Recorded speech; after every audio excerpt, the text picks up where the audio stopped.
Assalamualaikum warahmatullahi wabarakatuh. Waalaikumsalam. Oke, nah di sini saya ketemu lagi dengan Paman Ari.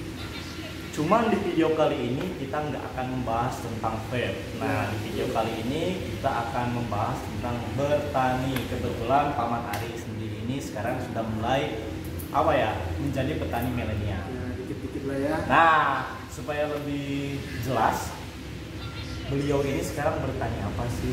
Nah mungkin Paman Ari sekarang kan sudah mulai bertani nih, berkecimpung on farm di dunia pertanian. Nah mungkin Paman Ari sendiri sekarang mulai menggarap atau bertani apa? Ya mungkin kalau dari bidang pertanian dari saya mulai kecil-kecilan ya.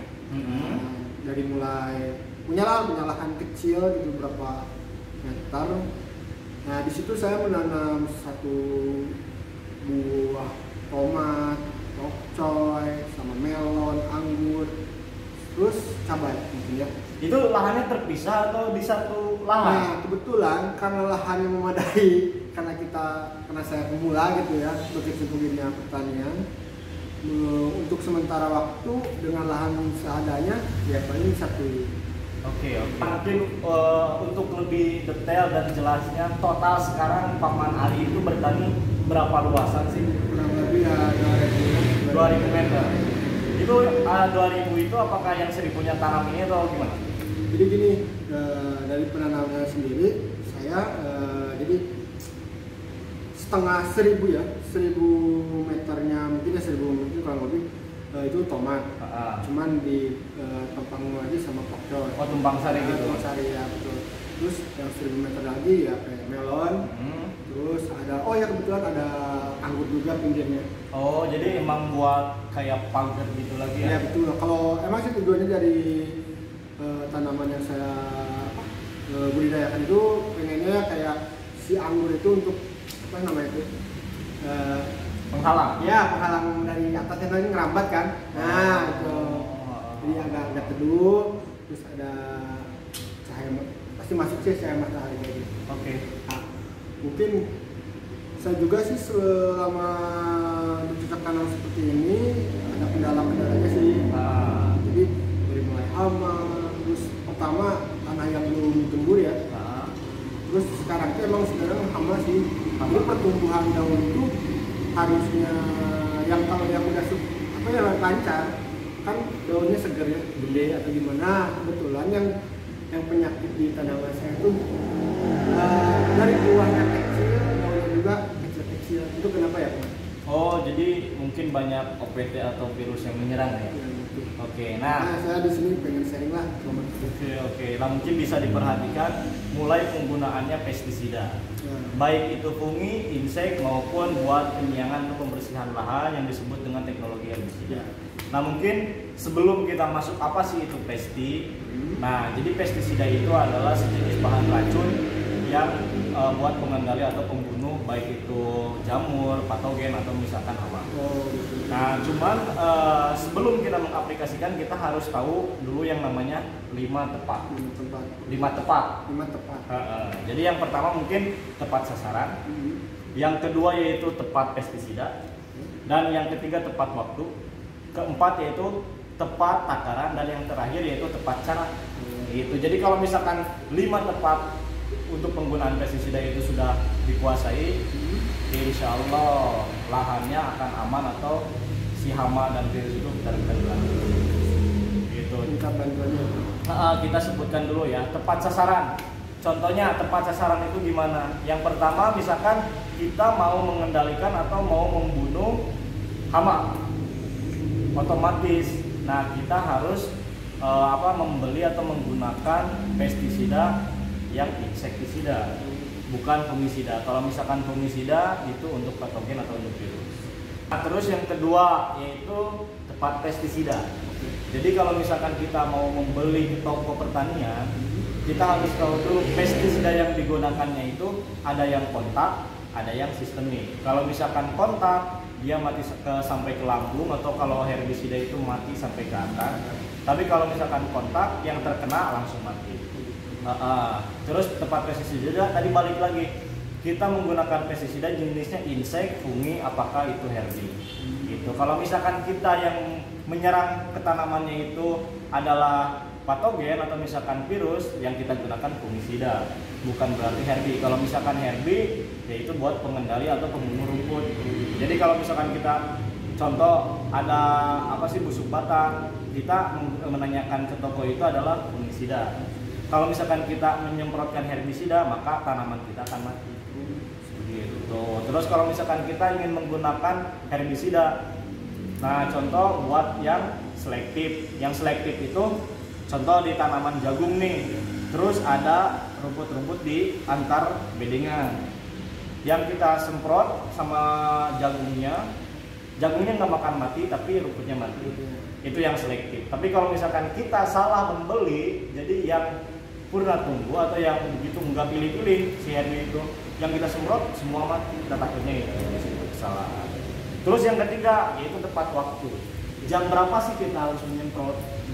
Nah, jadi kebanyakan petani yang penting menyemprot aja, ada waktu luang saling menyemprot. Nah, di sini tepat waktu.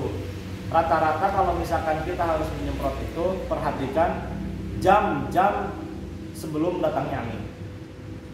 Oh, jadi tidak sembarangan kalau menyemprot kalau misalkan anginnya tidak stabil. Jadi kalau misalkan kita menyemprot pas begitu udah ada datang angin, apalagi anginnya udah besar, yang pertama kita terpapar akan pestisida tersebut. Terus yang kedua sendiri, yang kita spray atau yang kita semprot di tanaman tidak 100% terkena atau terserap oleh tanaman, terbawa oleh angin. Jadi mungkin dari angin kita berpengaruh juga ya. Yang pertama untuk kesehatan kita juga. Kedua tidak maksimal. Nah itu, jadi tidak tertangkap oleh tanaman 100%. Terus yang diperhatikan lagi dari sebelum datang angin, yaitu sebelum adanya terik matahari yang udah kerasa panas sama kulit. Gitu. Jadi kalau misalkan kita nyemprot udah mulai panas nih, jam 11 ke atas, disarankan tidak menyemprot atau jangan dulu mengaplikasikan. Soalnya dari kita menyepray tersebut atau kita mengaplikasikan pestisida, sebagian besar menguap. Jadi enggak terserap oleh tanaman. Gitu. Dan kalau misalkan kita menyemprot di malam hari, si klorofil atau misalkan stomata-stomatanya itu pori-pori tanaman tertutup. Gitu, jadi tidak akan terserap. Jadi diusahakan kalau penyemprotan itu dari mulai sudah tidak ada air ibun lah, bahasa Sunda nama. Ibun pagi itu ya. Jadi sudah mulai nggak ada air yang menutupi stomata. Terus sampai sebelum adanya angin dan terik matahari yang begitu panas. Yang berlebihan. Itu tepat waktu. Terus selanjutnya itu yang keempat, tepat takaran. Takarannya seperti apa tuh? Contoh, misalkan kita baca dulu di label. Nah, walaupun ini liquid buat vape, ini jadi perumpamaan aja. Misalkan ini pestisida. Di sini biasanya suka ada bacaan. Takaran juga. Takaran dosisnya berapa sih per tangki? Rata-rata itu per tangki atau per liter air lah. Contoh misalkan kita menggunakan satu produk dari perusahaan lain, contohnya fungisida.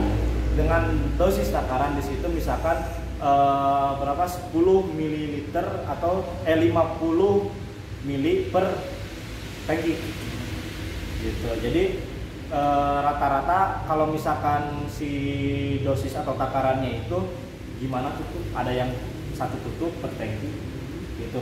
Jangan sampai kita melebihi atau kurang dari takaran tersebut. Kalau misalkan kita kurang, hasilnya tidak optimal, tidak maksimal. Kalau misalkan kita lebih, takutnya patogen atau misalkan hama tersebut jadi resisten atau kuat. Jadi si hamanya makin seperti tadi kuat. Jadi kuat, soalnya si hama sebaliknya jadi bermutasi. Gitu. Yang terakhir yaitu tepat cara. Dengan caranya sendiri, kita bagaimana sih cara menyemprot atau mengaplikasikan pestisida? Kalau misalkan kita lihat dulu tadi, kalau misalkan udah ada angin nih, kita jangan melawan arah angin, tapi mengikuti arah angin. Yang tadi, kalau misalkan kita melawan arah angin, kita terpapar. Kebalik. Kita terpapar. Terus dilihat juga dari segi jenis puyer atau misalkan apa ya? Nozzle. Nozzle apa tuh? Nah, ini saya kebetulan bawa. Nah, itu alat ini apa? Ini alat semprotnya. Ini rata-rata petani menyebutnya itu spuyer atau nozzle. Nah, ini kebetulan saya bawa nozzle-nya itu atau spuyer kipas. Ini digunakan rekomendasinya yaitu untuk mengaplikasikan jenis pestisida herbisida untuk membunuh atau misalkan pembasmi rumput. Jadi kalau misalkan kita diaplikasikan, arahnya itu nggak akan nyebrot ke depan, tapi ke bawah kayak kipas. Soalnya ini namanya spuyer kipas. Gitu. Jadi kalau misalkan kita menyemprot nggak akan ke tanaman utama, tapi khusus ke rumputnya tersebut. Beda lagi dengan kita mengaplikasikan pestisida jenis fungi. Kalau misalkan fungi, kita harus memakai spuyernya itu yang spray. Jadi mengkabut. Oh, jadi ya nggak terlalu deras untuk jadi apa ya itu sakit ya. Jadi semakin smooth lah. Smooth ya. Di takaran semprotnya gitu ya. Jadi makin kenceng. Beda dengan kalau misalkan kita nggak punya spuyer kipas, kita pengen membasmi rumput, diusahakan si tetesan partikel-partikel airnya itu harus ada yang netes. Jadi jangan sampai nyepray, takutnya ke tanaman utama. Gitu. Nah, jadi tadi 5 tepat itu yang pertama tadi tepat sasaran, terus tepat pestisida, tepat waktu, tepat takaran, dan yang terakhir itu tepat cara. Nah, mungkin gimana Bro Ari, sampai sini ada pencerahan atau misalkan gimana nih? Ya mungkin selama saya alami itu kalau dari penyemprotan hama, karena saya kan baru-baru untuk bertanam seperti ini. Untuk penyemprotan sebelumnya, saya belum pernah. Makanya sekarang kebetulan Paman Fadil ini untuk bikin konten seperti ini, ya kebetulan saya juga pengen sharing tuh bagaimana sih langkah kalau misalkan bertanya itu kalau tanpa pestisida atau kayak itu. Dan ternyata dialami selama ini saya bercocok tanam, ya mungkin seperti tadi yang dilakukan, tanaman saya tuh daunnya kecil, buahnya kecil. Ya tidak seperti yang di pertanyaan mungkin di luar sana yang saya lihat di channel-channel YouTube yang lainnya gitu kan, dari daunnya segar, gemuk gitu ya, buahnya juga segar. Ditambah yang lebih apa ya, nilai pertumbuhan anggur saya tuh mungkin ya. Nah, si anggurnya tuh merambatnya udah mulai tinggi, cuman daunnya kecil-kecil. Nah, terus selama ini paling saya pakai pupuk yang warna biru itu apa ya Bro? NPK itu, NPK yang takaran 16.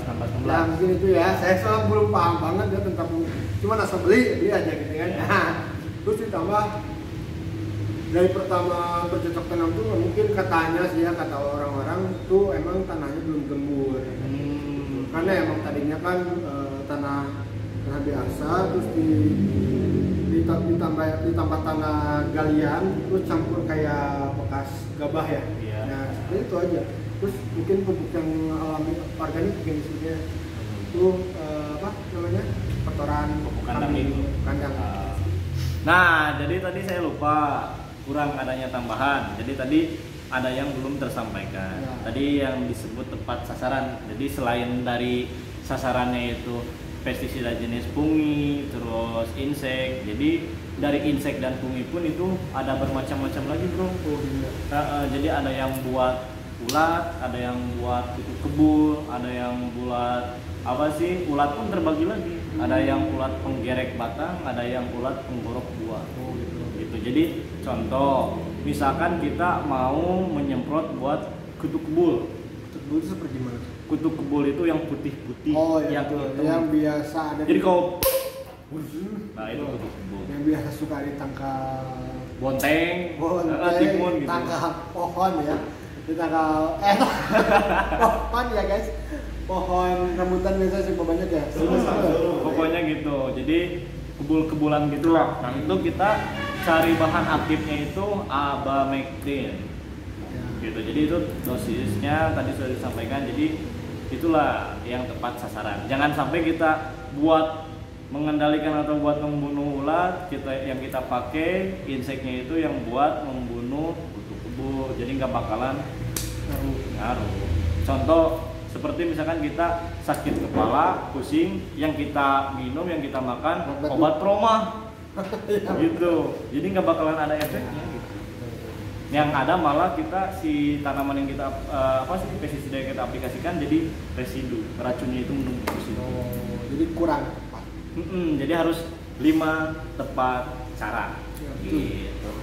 Mungkin di video kali ini dicukupkan sekian, semoga bermanfaat ya bro Arya. Kita bukan menggurui, tapi kita sharing tentang dunia pertanian, khususnya petani-petani atau misalkan pemuda-pemuda yang ingin bertani. Bagi ilmu lah.